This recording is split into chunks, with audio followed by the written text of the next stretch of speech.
অবশ্যই অবশ্যই শারীরিক কারণে। এনসিপির পক্ষ থেকে বলা হচ্ছে যে আপনার বিচারের দাবিতে আপনার জুলাই আন্দোলন। দূর, এগুলা বাদ দেন, এগুলা কথা দিই না।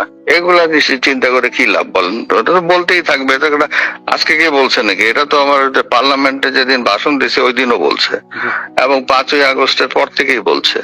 আবার আমার হাত দিয়ে শপথ নিছে, আমি নিয়োগ দিছি, আমি উপদেষ্টা বানাইছি। তারপরে উপদেষ্টার পরে তার 1 মাস পরে এসে আমার সঙ্গে দেখা করে গেছে, আমার প্রশংসা করে গেছে।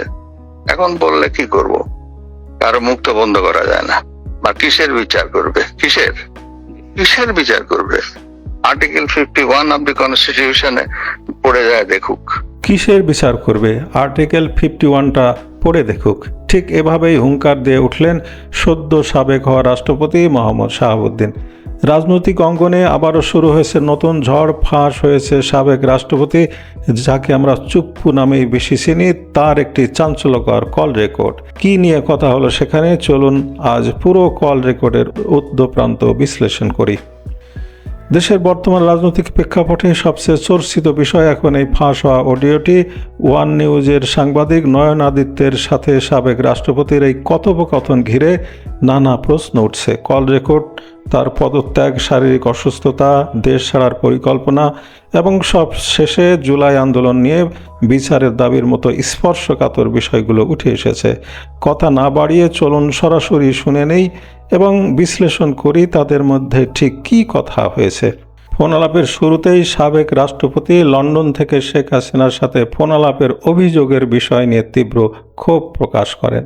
তাকে নিয়ে ছড়ানো এই খবরকে তিনি ভিত্তিহীন ও কল্পনাপ্রসূত বলে উড়িয়ে দেন। মোহাম্মদ শাহাবুদ্দিন বলেন, অসত্য, ওইটা ভিত্তিহীন, কল্পনাপ্রসূত, বেজলেস। কেমন করে একটা মানুষকে এভাবে মেলাইন করতে পারে? পৃথিবীটা এখন এত ছোট যে পৃথিবীর যে কোনো প্রান্ত থেকে কানেক্ট করা যায়। বাংলাদেশ থেকে কি দিল্লি কথা বলা যায় না?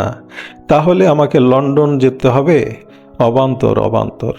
এই অংশ থেকে স্পষ্ট যে তার পদত্যাগ বা অন্য কোনো ইস্যুতে কোনো দেশের সাথে, বিশেষ করে দিল্লি বা লন্ডন যোগসাজশের যে গুজব উঠেছিল, তিনি তার কড়া জবাব দিয়েছেন। এরপর সাংবাদিক যখন জানতে চান এর সাথে পদত্যাগের কোনো সম্পর্ক আছে কিনা, তিনি তা নাকচ করে দেন এবং জানান তিনি মূলত শারীরিক অসুস্থতার কারণেই পদত্যাগের সিদ্ধান্ত নিয়েছেন গত 7-8 দিন ধরে। পদত্যাগপত্রে তিনি শারীরিক অসুস্থতার কথা উল্লেখ করেছিলেন। এই ফোনালাপে সাংবাদিক নয়ন আদিত্য বিষয়টি আবারও নিশ্চিত হতে চান যে কারণটা শুধু শারীরিক নাকি পলিটিক্যাল।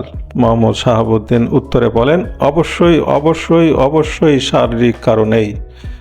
নয়ন আদিত্য আবার প্রশ্ন করেন, স্যার আপনি বলেছিলেন চিকিৎসার জন্য দেশে এবং দেশের বাইরে, এর মধ্যে দেশের বাইরে যাওয়ার পরিকল্পনা আছে কি স্যার?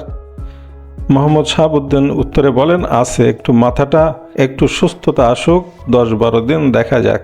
অর্থাৎ আগামী 10-12 দিনের মধ্যেই উন্নত চিকিৎসার জন্য তার বিদেশে পাড়ি জমানোর একটি প্রবল সম্ভাবনা রয়েছে। এই পুরো কল রেকর্ডের সবচেয়ে ক্লাইম্যাক্স বা উত্তেজনাপূর্ণ অংশ হলো শেষ দিকটা, যখন এনসিপির পক্ষ থেকে জুলাই আন্দোলনে তার বিচারের দাবির প্রসঙ্গটি তোলা হয়। তখন সাবেক রাষ্ট্রপতির কণ্ঠে বেশ আত্মবিশ্বাস এবং কিছুটা বিরক্তি ঝরে পড়ে। মোহাম্মদ শাহাবুদ্দিন বলেন, দূর, এগুলা বাদ দেন, এগুলা পাত্তা দেই না। আমার হাত দিয়েই শপথ নিছে, আমি নিয়োগ দিছি, আমি উপদেষ্টা বানাইছি। তার 1-1.5 মাস পরে সে আমার সাথে দেখা করে গেছে, আমার প্রশংসা করে গেছে। এখন বললে কি করব? কারো মুক্ত বন্ধ করা যায় না। কিসের বিচার করবে? কিসের? আর্টিকেল 51 অব দ্য কনস্টিটিউশনে যে দেখুক। দর্শক লক্ষ্য করুন তার কথাগুলো। তিনি সাবেক অন্তর্বর্তীকালীন সরকারের উপদেষ্টাদের স্মরণ করিয়ে দিয়েছেন যে তার হাত দিয়েই তারা শপথ নিয়েছেন, আর বিচারের কথায় তিনি সরাসরি সংবিধানের 51 নম্বর অনুচ্ছেদের কথা উল্লেখ করেছেন। এই অনুচ্ছেদে মূলত বলা আছে, রাষ্ট্রপতি পদে থাকাকালীন তার কোনো কাজের জন্য তিনি কোনো আদালতের কাছে জবাবদিহি করতে বাধ্য থাকবেন না এবং তার বিরুদ্ধে কোনো ফৌজদারি মামলা দায়ের করা যাবে না। অর্থাৎ সাংবিধানিক রক্ষা কবচের দিকেই তিনি স্পষ্ট ইঙ্গিত করেছেন। ফাঁস হওয়া এই কল রেকর্ড দেশের রাজনীতিতে নতুন করে কী প্রভাব ফেলবে তা সময়ে বলে দেবে। তবে সাবেক রাষ্ট্রপতির এই আত্মবিশ্বাসী মন্তব্য এবং সংবিধানের 51 নম্বর অনুচ্ছেদের রেফারেন্সে নতুন করে আইনি ও রাজনৈতিক বিতর্কের জন্ম দিয়েছে। দর্শক, এই কল রেকর্ড এবং সাবেক রাষ্ট্রপতির মন্তব্য নিয়ে আপনাদের মতামত কি? তিনি কি দেশ ছাড়তে পারবেন? কমেন্ট বক্সে আপনাদের মূল্যবান মতামত অবশ্যই জানাবেন।